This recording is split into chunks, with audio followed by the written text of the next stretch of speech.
اللہ الرحمن الرحیم۔ نبی کریم صلی اللہ تعالیٰ علیہ وآلہ وسلم نے ارشاد فرمایا، میری امت میں 30 کذاب پیدا ہوں گے جو کہ ہر ایک یہ کہے گا کہ میں نبی ہوں، حالانکہ میں خاتم النبیین ہوں، میرے بعد کوئی نبی نہیں ہے۔ یاد رکھیں کہ ختم نبوت کا مسئلہ مسلمان کا ایک بنیادی مسئلہ ہے۔ حضرت محمد مصطفیٰ صلی اللہ تعالیٰ علیہ وآلہ وسلم کی ذات کو اللہ تبارک و تعالیٰ نے ختم نبوت کا تاج پہنا کر بھیجا ہے۔ نبی کریم صلی اللہ تعالیٰ علیہ وآلہ وسلم کا فرمان ہے، انا خاتم النبیین لا نبی بعدی، کہ میں آخری نبی ہوں، میرے بعد کوئی نبی نہیں ہے۔ آج کے دور میں سب سے بڑا فتنہ قادیانیت ہے، جو کہ ختم نبوت پر آئے دن حملہ کرتا رہتا ہے۔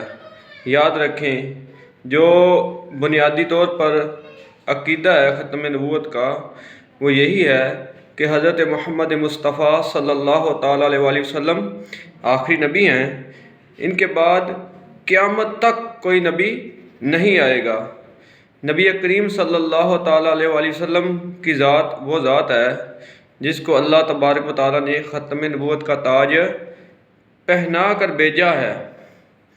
تو ہمیں اپنی اولاد کو، اپنی نسلوں کو، ہر مسلمان کا یہ حق بنتا ہے کہ وہ اپنی اولاد کی تربیت کرے، ان کو ختم نبوت کا بنیادی مسئلہ جو ہے وہ بتائے، بلکہ ان کی تربیت کرے کہ نبی کریم صلی اللہ تعالیٰ علیہ وآلہ وسلم کی جو ذات ہے، اللہ پاک نے ان کو ختم نبوت کا تاج پہنا کر بھیجا ہے۔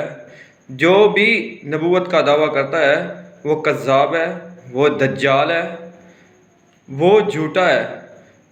حضرت محمد مصطفیٰ صلی اللہ علیہ وسلم ہی آخری نبی ہیں، آپ صلی اللہ علیہ وسلم کے بعد کوئی بھی نبی نہیں آئے گا۔ جو فتنہ قادیانیت ہے وہ پاکستان کے آئین میں بھی یہ ان کو کافر ڈکلیئر کیا گیا ہے، ان کو کافر قرار دیا گیا ہے۔ یہ اسلام کی کسی بھی نشانی کو استعمال نہیں کر سکتے۔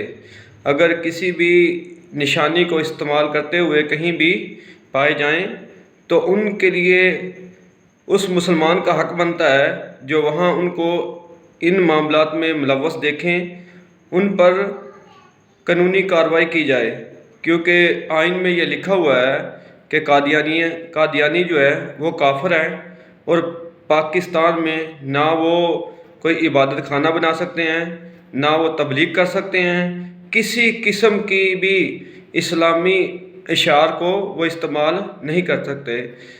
تو ہر مسلمان کا یہ حق بنتا ہے وہ جاگے اور ختم نبوت کے تحفظ کے لیے اپنا کام کرے، کیونکہ جو ختم نبوت کے تحفظ کے لیے کام کرتا ہے، اللہ کے محبوب صلی اللہ علیہ وسلم کا ہاتھ اس کی پشت پر ہوتا ہے۔